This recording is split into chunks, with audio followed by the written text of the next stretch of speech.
Salute. How y'all doing? My name is Derek Williams. Shout out and respect due to my newest subscribers. Jay Nish, Maribel Macalar, Two Mixed Kids, Platinum Spirit, and last but certainly not least, Healthy Living with Miss Renee the Barber. Last night I was in a very deep live stream that was carried by Miss Yo-Yo. Salute to Miss Yo-Yo. And in one part of that presentation, she said last night, I'm sick and tired of being afraid. I'm going to go and reclaim my life.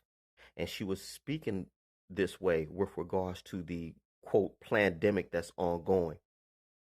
Maybe you've heard this scenario. You're at the shopping center or just out doing what you do, and you may hear someone saying, why are they all so close to me? That's because that person has bought into the lie. That person has drank the Kool-Aid. We are accepting being separated from our fellow humans. And the icing on the cake, in my estimation, is the mask. You see so many people wearing masks in cars. And the Texas Department of Health even suggested that you wear masks in the home. And I don't doubt that people do it. But what I find most alarming is that some of my fellow YouTube content creators and even content creators that I just see on YouTube in passing, they will do their videos and they actually floss, they show out the fact that they have a mask on. They accept the wearing of the mask at all times. They own you. It's funny. They own you. And I just can't understand that for the life of me, especially being that we are American citizens. We're supposed to be the beacon of the world. We resist when others don't. But I'm seeing so many people capitulate now. It's just funny to me. But I guess that just goes to show you where we are as a society and how successful the elite are at steering societies. The title of this presentation will be called A Filthy Vector of Disease, You. And I'm just one man in the comment section on YouTube. I want to introduce to you Mr. Sayer G of Green Med Info. A vetted source, sure enough. You ain't touching him. This is a very smart man, and he knows what he's talking about with regards to issues of health and wellness. I will be dropping a link for Green Med Info and Mr. Sayer G in the description box below. All y'all take care. And I won't tell you to stay. I won't tell you to stay safe. I will tell you to live your life. Derek will never yield. Derek be outside. All y'all take care. Greenville, Mississippi till I die.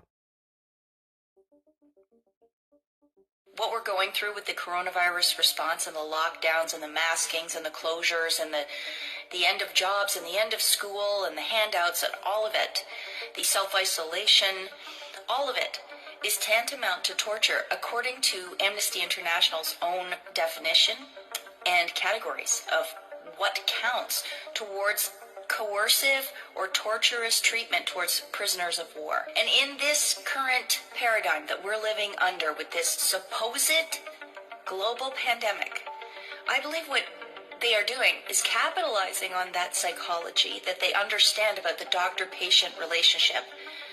And they are making us all into patients and treating us accordingly. This, of course, is another method of torturing someone. This should be definitely against the Geneva Conventions. It should be against any form of human decency to treat someone who is not sick as if they are sick. There are psychological conditions named for that. One of them is Munchausen syndrome by proxy, where a parent gets so much control and so much attention from having a sick child that the parent makes the child sick by giving them little doses of poison or via other methods. This seems to me what's happening on a gigantic scale with the coronavirus response. The article begins, there is one place in which one's privacy, intimacy, integrity, and inviolability are guaranteed, one's body. The process of chronic disease invades, defiles, and desecrates this shrine. It does so publicly, enhancing the sufferer's sense of helplessness and utter humiliation. hence the all-pervasive, long-lasting, and frequently irreversible effects and outcomes of long-term intractable illness.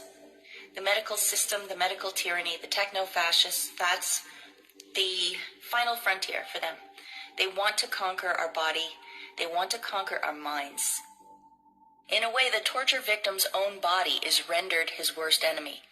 It is corporeal agony that compels the patient to mutate, his identity to fragment, his ideals and principles to crumble. The body becomes an accomplice of the affliction, an uninterruptible channel of communication, a treasonous, poisoned territory. They are considering all of us patients now. They are asking us to behave as if we are contagious, as if we are broken, as if we are dangerous. And this is all done publicly, like he says in this paragraph, even though we are not actually sick. The powers that be are invading our body with their health care. They are asking us to demonstrate, wear masks, use hand sanitizer, get in line, stay 6 feet away from each other. And look what he says happens. Our identities fragment. We mutate. Our ideals and principles crumble. And who hasn't felt that happening around them? Everybody is under at least low-grade stress, if not starting to break from the extreme psychological manipulation they're putting us through, along with, of course, the economic stuff, the financial stuff, the interpersonal stuff, social stuff, and real health concerns that are either being overblown or ignored. They're locking us into this dance that a chronically ill person has with the medical system, the helpless relationship, the dependent relationship that they have with that system. It fosters a humiliating dependency of the abused on medicines, doctors, and bureaucracies. The impersonal character of modern healthcare objectifies the patient, further adding to his or her alienation. As he sees it, he is rendered bestial not by the inadequacies of society and medicine, but by his own flesh. I certainly see that happening.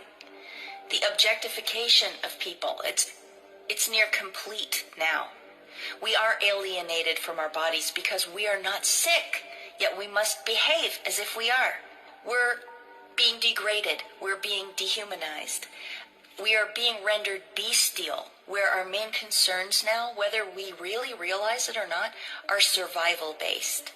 And we are getting to see one another as if we're dangerous or enemies or competitors, instead of being more or less brothers and sisters in our countries and in our communities. It's tragic what they're doing. And it goes along with the Amnesty International report on torture's description of torture, where they described Biederman and his study of prisoners of war. And he said that the Chinese and the communists were not magic when they broke the prisoners. They weren't using any special techniques. They were just inducing the 3Ds: dependency, debility, and dread. Can you see that in the coronavirus response? Can you see that in a chronically ill patient? Their dependency on the doctors. Let's continue reading Sam Vaknin's article. Illness robs the patient of the most basic modes of relating to reality and thus is the equivalent of cognitive death. Space and time are warped by sleep deprivation. The self-I is shattered. The chronically sick have nothing familiar to hold on to. Family, home, personal belongings, loved ones, language, name. Gradually, they lose their mental resilience and sense of freedom. They feel alien, unable to communicate, relate, attach, or empathize with others. Terminal or debilitating illness splinters early childhood grandiose narcissistic fantasies of uniqueness, omnipotence, invulnerability, and impenetrability. But it enhances the fantasy of merger with an idealized and omnipotent, though not benign, other, the medical doctor, often the inflictor of agony. And there we have Dr. Fauci. Here we have some experiments from Dr. Mengele. And here we have families trying to cope with the fact that they've got their elderly loved ones locked up in nursing homes where they can't even visit them, can't help them through their illnesses, can't help them through anything with dignity. These COVID response officials are are doing exactly what the medical system would do to a chronically ill patient. They are hooking us in so that their worldview is the dominant one. They are scaring us that if we don't behave and we don't listen to them, then things will get worse. They make us complicit. They make us participate in the torture. Because we're scared, because this is about our health, because we feel like we don't have enough knowledge. So they break down our ability to take care of ourselves. To continue. Chronic disease has no cutoff date. The sounds, the voices, the smells, the sensations reverberate long after each episode has ended, both in nightmares and in waking moments. The patient's ability to trust the rationality and benevolence of the world has been irrevocably undermined. Social institutions are perceived as precariously poised on the verge of an ominous Kafkaesque mutation. Nothing is either safe or credible anymore. Surely, you can see the obvious way that is playing out in all of our lives now. All of us dependent on this system that isn't making any sense. And it's very precarious. We don't know what they're going to do next. In the case of a chronically ill patient, they don't know if their body is going to take a turn for the worse suddenly, if changing a medicine will hurt them. But they have to do what the doctors say, not only because they are accustomed to depending on experts, but because there's not another alternative in our society. They've literally cut off other routes. We can sort of use some natural remedies, but they vilify that in the mainstream media and in the quote-unquote mainstream science. In Canada, you can't choose to go to a private clinic unless you leave the country. You can't get around their prescriptions, their idea of what is the right course of action for you. And think of the COVID response. 15 days at first, then 30 days, just a little longer, just wear a mask. This might last for years. This is the new normal. They let us into big box stores, but they don't let us into small family restaurants or bakeries or hardware stores.